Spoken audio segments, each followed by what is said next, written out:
L'Union européenne a estimé que les attaques russes visant des civils sont des crimes de guerre dont les responsables devront rendre compte, appelant le Bélarus à ne pas être partie à l'agression brutale menée par la Russie.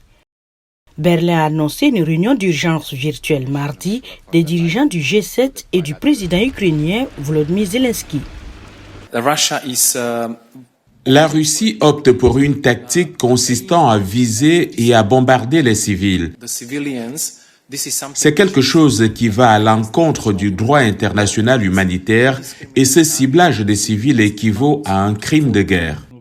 Le président russe Vladimir Poutine a expliqué lors d'une réunion de son Conseil de sécurité que la Russie avait lancé une campagne massive de bombardement et cela va continuer en cas de nouvelles attaques ukrainiennes contre la Russie. Si les tentatives d'attentats terroristes sur notre territoire se poursuivent, les réponses de la Russie seront sévères et leur ampleur correspondra au niveau des menaces posées par la Fédération de Russie.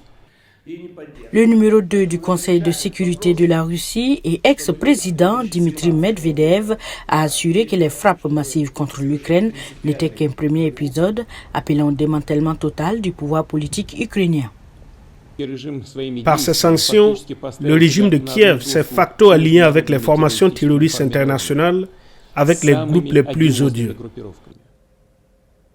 Laisser de tels crimes sans réponse n'est tout simplement plus possible.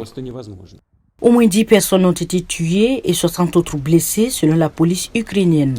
L'OTAN condamne ce qu'elle qualifie d'attaque horrible et aveugle. Le président Zelensky avait également qualifié les militaires russes de terroristes.